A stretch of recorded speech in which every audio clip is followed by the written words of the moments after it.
राकेश कुमार। राकेश कुमार। कब से हो? काफ़ी टाइम हो गया। काफ़ी टाइम हो गया। ये जो आप देख रहे हैं इनके पीछे ना ये स्कूटर खड़े हैं, यहाँ पर हर समय इतना ट्रैफिक जाम, ट्रैफिक तो खैर हो ही नहीं सकता, यहाँ पर पैदल नहीं जा सकते, इतनी पटरी लगती थी। थक गए थे पुनीत जी कहते कहते चक्रेश जी के यहाँ से हटे। अब ये पटरी हट गई यहाँ से। अब ये कब से हट गई है पटरी यहाँ से? काफ़ी महीना डेढ़ महीने से ज़्यादा हो गया। मतलब ये देख रहे हैं आप, अब यहाँ पर आपको स्कूटर खड़े हो जाते हैं, पार्किंग की जगह थी वो बन जाती है। दोनों तरफ ऐसा ही है इस लाल मंदिर के अंदर। बहुत खूबसूरत बात है, एक खुशखबरी है। नहीं तो यहाँ पर ये हटाते हटाते ट्रैफिक जाम, आने वाले यात्रियों को दिक्कत, हर कुछ होता। अब यहाँ पर कोई पटरी नहीं लगती है। देख रहे हैं इस श्री दिगंबर लाल मंदिर के सामने आप अब पटरी से मुक्ति कहते हैं। अब सीधा यात्रियों के लिए, दर्शन के लिए, आपके लिए है। और यहाँ पर अब पार्किंग के लिए पूरी तरह है छुट्टी। शारदा के बाद अब दिखाते हैं छठी क्लास की यह पाठ्य पुस्तक एनसीईआरटी की, और यह है इसकी तालिका टेबल। छठा अध्याय नए प्रश्न, नए विचार में जैन धर्म और बौद्ध धर्म को दिखाया गया है। बस आज फिर इसमें अच्छाई क्या है वह तो इन्होंने दिखा दिया, अब उसके अंदर गलती क्या है, साधु को भिखारी कहते हैं। आज यह हमारी हालत हो गई है। शर्म आ जाती है जब एनसीईआरटी से किताब निकालती है। सुनिए जरा, देखते हैं आप उसके अंदर। सबसे पहले तो यह है, जैन साधु भिक्षा मांगने यानी भिक्षु जाते हैं घरों में। प्रथम पृष्ठ यानी पेज नंबर 61 पर नीचे की लाइनें साफ कहती हैं, आज तक जो बौद्ध अनुयायी होते हैं वह जरूर जाते हैं, लेकिन दिगंबर संत, तीर्थंकर से लेकर दिगंबर संत की चर्या आज तक भिक्षा मांगने में। हाँ, जब अकाल पड़ा तो जरूर श्वेतांबर समाज को उस तरह से गोचरी लेने जाते थे, लेकिन पर यह जो बताया जा रहा है कि भिक्षा लेने मांगते हैं, ऐसा नहीं है। आहार लिया जाता है। भिक्षा आहार भोजन में फर्क समझना होगा, यह समझाना पड़ेगा। आहार नवदा भक्ति से लिया जाता है, अतिथि के रूप में, सम्मान के रूप में दिया जाता है। भिक्षा मांगकर कोई तीर्थ साधु या तीर्थंकर नहीं जाता है। पहली बात, अगर हम पुस्तक को खोल लें तो पुस्तक के अंदर पेज नंबर 62 के अंदर में दिखता है कि नीचे की लाइन में लिखा है कि वे शहरों व गांवों में जाकर भिक्षा मांगते थे।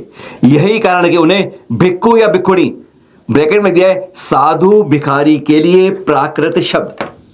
भिखारी, जब हम जिस कमेटी की किताबें लिखी जाती हैं उसमें जब कोई जैन नहीं होगा तो उसके बाद यही मिलेगी। शारदा पुस्तक में 10 गलतियां, और यहां पर साधु साध्वी को, आरिका को भिखारी तक कहा जा रहा है। कहते हैं भूल वश हो गया। गजब की बात है, यह भूल सुन के सॉरी कह दी जाती है, पर इतनी बड़ी भयंकर गलती एक हंसी का पात्र बन के सम्मान करके शर्मसार कर दी जाती है। लिखा गया प्राकृत के शब्द है भिक्षु, नहीं, ये पाली के शब्द हैं। प्राकृत में साधु को साहू कहा जाता है, आरिका को अज्जिया कहा जाता है, और इस तरह से फर्क में यह भेद भी आज में पता नहीं चलता है। आज अफसोस होता है कि दूसरे धर्म के अंदर भिखारी शब्द इस्तेमाल होता है। अगर यही धर्म दूसरे में होता तो साज आज एनसीईआरटी के सामने भूख हड़ताल नहीं, सरकार भी खड़ी हुई होती। यही नहीं, अब ऊपर देखें इसी पृष्ठ के ऊपर, तो ऊपर लिखा गया है कि वर्तमान रूप में उपलब्ध जैन धर्म की शिक्षाएं लगभग 1500 वर्ष पूर्व गुजरात के बल्लभी नामक स्थान पर लिखी गई थी। मानचित्र दिया है साथ में। अफसोस होता है कि आज जैन समाज को एक छांट कर मात्र श्वेतांबर समुदाय तक रह दिया है। ये बल्लभी तब की है जब वो जानते ना, षट खंडागम पहली दूसरे दिन लिखा गया, पहला लिखित ग्रंथ है। आचार्य धर्सन ने समझाया था और पुष्पदंत और भाव भूतबली जी ने उसको रचा था, जिसके नाम पर जब उसकी महोत्सव निकला था वह शुद्ध पंचमी का दिन आज भी मनाया जाता है, और वह था प्रथम लिखित ग्रंथ बड़े रूप में। वैसे उससे पहले गुरुदानंदी द्वारा लिखा गया, गुरुदाचार्य द्वारा कषाय पाहुड़, वह पहला लिपिक ग्रंथ था। पर उन दोनों को यहां पर गौण करके यहां पर कह दिया जाता है, जबकि यह 453 की बात है जो हमारे पास रिकॉर्ड मिला है कि जो बताया गया है श्वेतांबर समुदाय के अंदर जो 12 अंग है उसके लिए गुजरात के पल्लभी नामक स्थान पर देवधर्गणी क्षमा श्रमण की अध्यक्षता में एक विशाल सभा हुई थी। इस परिषद में जब बिखरे हुए आगमों को संकलित कर पहली बार ताड़पत्रों पर लिखा गया था 453 या 466 ईस्वी में। क्यों जैन संप्रदाय को सुकोड़कर एक श्वेतांबरों में ही निमेट जाता है, जबकि हकीकत में कषाय पाहुड़, षट खंडानम आदि ये हैं जो प्रमुख लिपिक ग्रंथ पहले रचे लिखे गए थे। ऐसी क्यों होती है, और हम में से कोई इसको सही करने के लिए आवाज भी नहीं दे पाता। वैसे इस बार कुछ पुस्तकों में जैन समाज के बारे में कई उल्लेख हुआ है। ये देख रहे हैं, कक्षा 7 की हिंदी पुस्तक का प्रथम पाठ मेरी भावना, जुगल किशोर जी कवि साहित्यकार के द्वारा लिखा हुआ। देख रहे हैं, इसमें 18 पंक्तियां दी गई हैं जो उन्होंने शुरुआत करी है उसके साथ, और उसके बाद ये 18 पंक्तियां हैं। शुरुआत जो की गई है, अहंकार का भाव न रखो, नहीं किसी पर क्रोध करूं, देख दूसरों की से लेकर जो इन्होंने शुरू किया है, रहे भावना ऐसी मेरी, सरल सत्य व्यवहार करूं, बने जहां तक इस जीवन में औरों का उपकार करूं। अब क्या बात है इसमें, जुगल किशोर जी, इस पूरे प्रश्न में कहीं भी लिखा गया जैन उनके लिए कि जैन धर्म की मेरी भावना ली हुई है, जहां आज अन्य जगह भी इसको माना जाता है। जैनों को बिल्कुल इससे साफ कर दिया गया है। आज यही होता है, संस्कृति चाहे तीर्थंकरों की बताएं या अपने उनके शास्त्रों की बताएं, जैन नाम को गौण कर दें या उसको श्वेतांबर में लाके समाप्त कर दें। अफसोस है जैन साहित्यकार रह के, जैन कवि रह के, जिन्होंने दिल्ली में ना वीर सभा मंदिर उसकी स्थापना की थी। जैन गजट जैन धर्म का अखबार है ना वीकली का, उसके संपादक भी रहे। यह परिचय इसमें कहीं नहीं दी गई। यह तो आप सबको मालूम चली गया कि देख रहे हैं ये ईटखोरी भद्दलपुर का हमारे 10वें तीर्थंकर शीतलनाथ जी की गर्भ जन्मस्थली का यह नवनिर्मित आकर्षक नैनाभिराम दिगंबर जैन मंदिर। पर आज हम इसकी बात बता रहे हैं आपको। यह मंदिर के साथ हम क्या क्या देख पाते हैं इस तीर्थ के साथ, वह आपको दिखाते हैं, जहां पर देखकर हम दांतों तले उंगली दबाते हैं। क्योंकि यहाँ पर जो इतिहास जहाँ बना है ना, कहते हैं यहाँ आज भी खोदे तो फिर प्रतिमाएं निकल आएंगी। ऐसा इतिहास यहाँ साथ में ही म्यूजियम के रूप में है। यह इटखोरी का म्यूजियम जो उसके पास ही बना हुआ है और जिसके अंदर 800 से ज्यादा प्रतिमाएं हैं और अनेक यहाँ पर चौथे कालीन की प्रतिमाएं हैं। चतुर्थ कालीन हम नहीं, सरकार ऐसा ही कहती है। 3 विभाजन है, हिंदू, बौद्ध, जैन। पर अगर आप ध्यान से देखेंगे तो आपको 90% यहाँ पर जैन प्रतिमाएं हैं जो अलग अलग कलर में रखी हैं। और सबसे खास बात यह है चरण, जिस पर लिखा हुआ है भूगर्भ से प्राप्त चतुर्थ कालीन अति प्राचीन जैन धर्म के 10वें तीर्थंकर श्री 1008 शीतलनाथ भगवान के चरण। इनका 2 बार महोत्सव के रूप में, एक बार रथ यात्रा के रूप में आचार्य शीतल सागर सानिध्य देवी और एक बार अभिषेक आदि आचार्य विशुद्ध सागर में जैन समाज ने डीएम के द्वारा भी अभिषेक किया जा चुका है। यह खास वह चरण।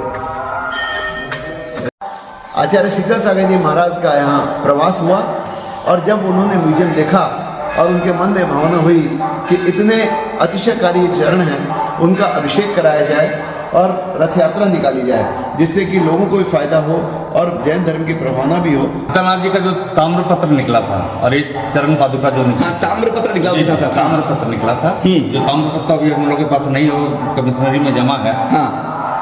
और उसी समय से अमित कुमार जी डीसी थे, झांझरी जी थे, उनके बाद अमित कुमार जी के बाद संदीप सिंह जी का है और यहाँ की बढ़ोतरी स्टार्ट हो गई। यहाँ तीनों धर्मों का संगम स्थल है, जैन का भी है, बुद्ध भी है, सनातन भी है। जैन मंदिर के विकास में झांझरी जी का यहाँ योगदान है और इतना भव्य मंदिर बनकर तैयार भी हुआ है।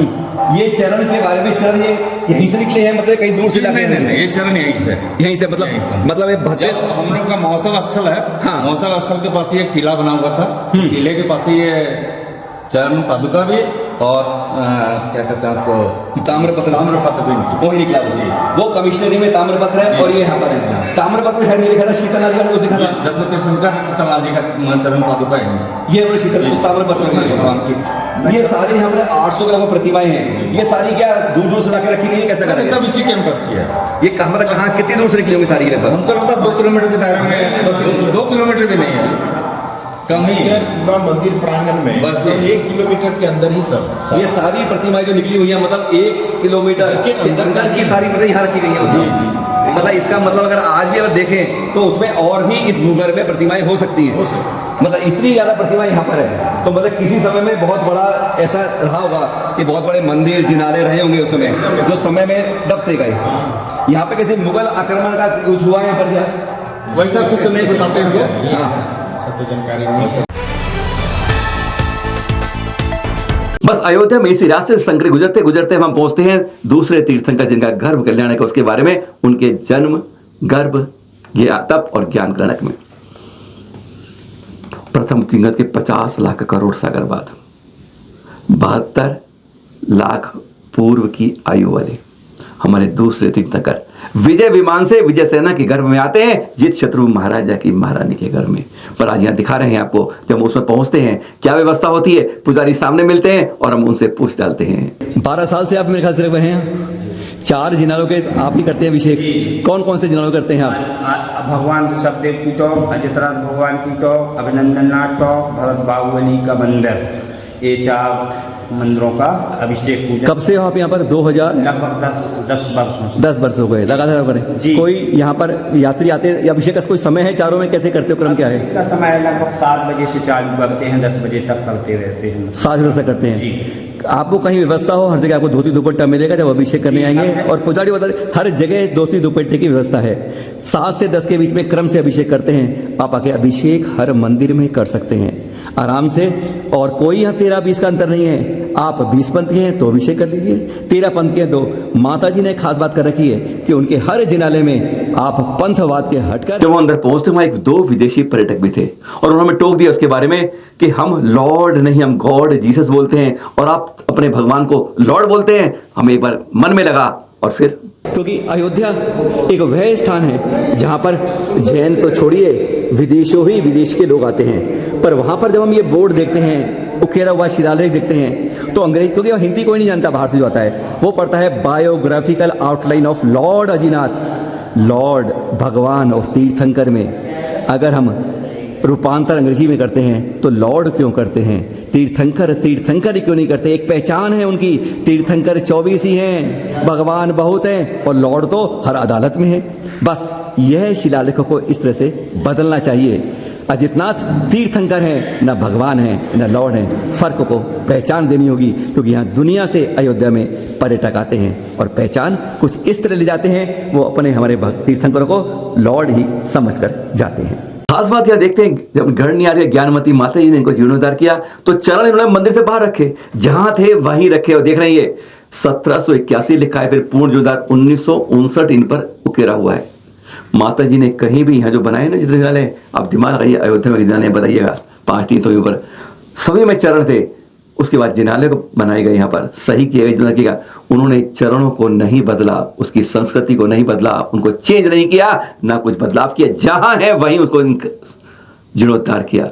हाथ जोड़ के विनम्र अनुरोध सभी से करेंगे इस बात पर, अपनी संस्कृति से छेड़छाड़ मत कीजिए, उनको बदलिए मत। सुंदरता के लिए संस्कृति की प्राचीनता को मत खत्म कीजिए। और वास्तु को बैलेंस करने के लिए माता जी ने नए चरण बनाए, तो वह वहां नहीं, उन्होंने बाईं तरफ यह 24 के रूप में चरणों का निर्माण करवाया। यह है हमारे, कहते हैं अब 30 दिन तक कोई कल्याणक नहीं आएगा। बोलिएगा हमारे साथ, दूसरे तीर्थंकर अजय भगवान जी गर्भ कल्याणक की जय जय जय। सादर जय जिनेन्द्र।